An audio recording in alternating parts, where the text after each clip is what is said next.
to that responsibility, and the outcome of that is the responsibility falls right at the feet of the soul, the person who sinned, not with somebody else. We can't stand before God and say, well, it's that woman. It's that woman you gave me. It didn't work in the garden, and it won't work now.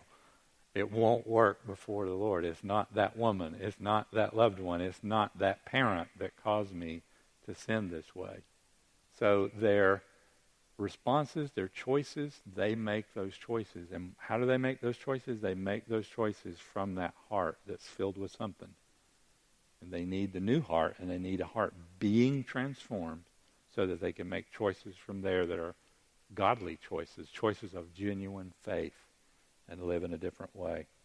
So you're not the cause of that loved one's condition or choices. So, how do your loved one's choices affect you? And I wanted to at least get into this because this is where we also really need to think in terms of ourselves. When we're talking about Jesus' invitation for we who work a lot mentally and physically, we're trying to help this loved one who's really struggling. We're doing all that we can. We become weary. We don't have a lot of hope. We're tired. And Jesus said, come to me and learn of me. Take my yoke upon you. I'll give you rest. That invitation to Jesus needs to be applied in some practical ways. And that's what we want to start to look at here. There's more we can say about this. But for now, I want to at least touch on a few. How do your loved one's choices affect you? We just said that you're not the cause of your loved one's condition, and you didn't cause them to make the choices they made. They make them as a responsible human before the Lord God. But how do their choices affect you? And their choices do affect you. And that's kind of why we grow weary and why we get tired at times. So how do they affect us? They tend to permeate and color how we experience life. And that's something really to look out for. That's something to look out for in the sense of, like we said, how does our heart need to change so that we respond to life differently? But it's a valid thing for you as someone who wants to love well the person with this kind of struggle that we're talking about. What do you need to do to be able to continue in that and not grow weary? Well, you need to respond to Jesus' invitation. Well, what does that mean? How does that look? How do you work that out? Here's a simple illustration that I think is helpful. It helps me kind of make sense of this. And it kind of gives you a clue as to why we even need to really be thinking about this. Because it's easiest to say, well, the Lord will keep us. We can just go out and do this. We can do this ministry. We can help people. Well, yeah and no. We need to be careful how we're doing that. If you think of the airline flight attendant, they get this little thing with those clear plastic tubes, and it's to hook up with a little mask. And they say specifically, if you're here with someone elderly or if you have small children, do not get that thing and bring it down, the oxygen, and give it to the other person. Do not do that. Remember how Philippians says, look out not only for your own personal interest, but also for the interest of others. It does first say, look out, that you're going to look out for your own personal interest. If you're on that plane and you get the oxygen and you are trying to get it over the seat to someone else, you may lose consciousness. And then you're of no help to them or to anyone else. So first, you put your own oxygen mask on, and then having that mask on, you're okay, you're healthy. You're going to be able to help the children that are on the flight with you and get their mask down and his mask down. And now they're going to be okay, you're okay, as long as the thing doesn't fall out of the sky. But I think that's a helpful picture. It's very practical. Probably all have been on an airplane and seen that happen. And that's a kind of a starting point picture to recognize that we do need ourselves to be, I hate to say I don't really like to say even protected, but we do need to look to our own personal interests. We do. Because without ourselves being stable, without ourselves having a heart that hope is filling, that joy is coming out of, we're really not in great condition to have much help and ministry to offer to the other person. So I don't want this to flip into, a really selfish kind of view at all, but it is a valid thing to recognize that those choices your loved one is making, they do kind of permeate and color how you experience life, and you just want to watch out for that. You don't want your view of life to just be so colored in shades of dark and black and eerie and icky kind of colors that you're no longer effective ambassador for Christ, tool of redemption of the Lord in this person's life. That means you have to watch out for yourself. In a way, you have to take care of yourself. That's kind of how some people in these kinds of helping services talk about themselves, is self-care is an important thing. So in that sense, the sense I just said it is important.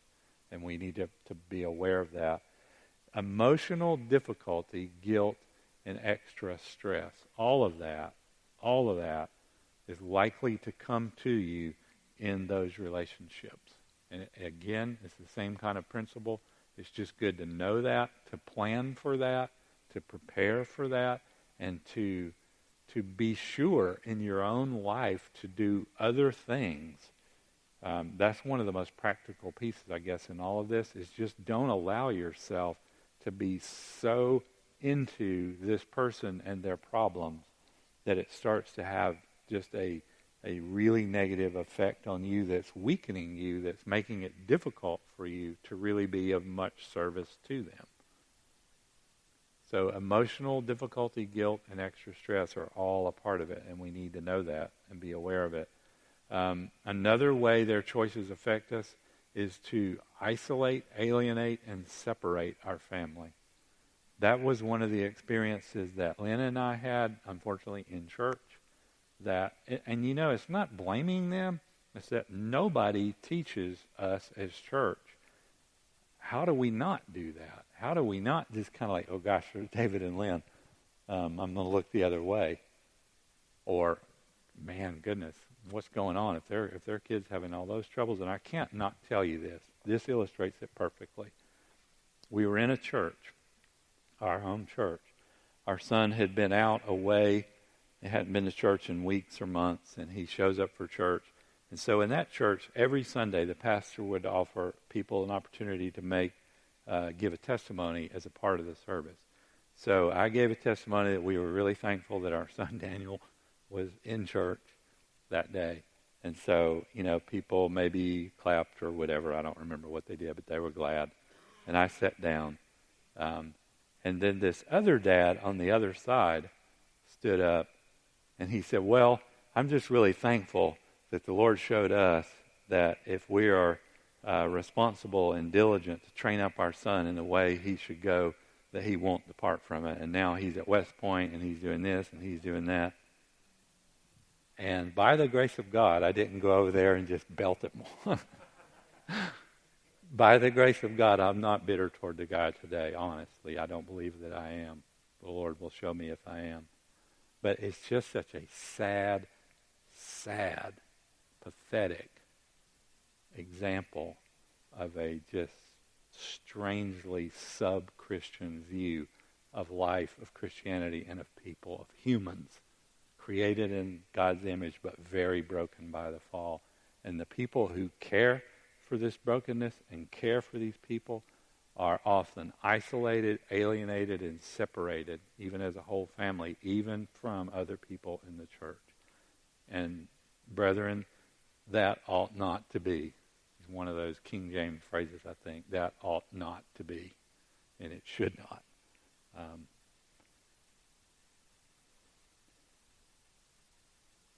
One of the ways that our loved ones' choices can affect us is it can lead us to become an enabler. And before you go on too much of a guilt trip of being an enabler, you know who the biggest enabler of all is? God. Remember that common grace? That common grace gives rain on the just and the unjust. It gives air to breathe to the person who is a flat-out pagan, to the Christian who's struggling with addiction, and to us as well.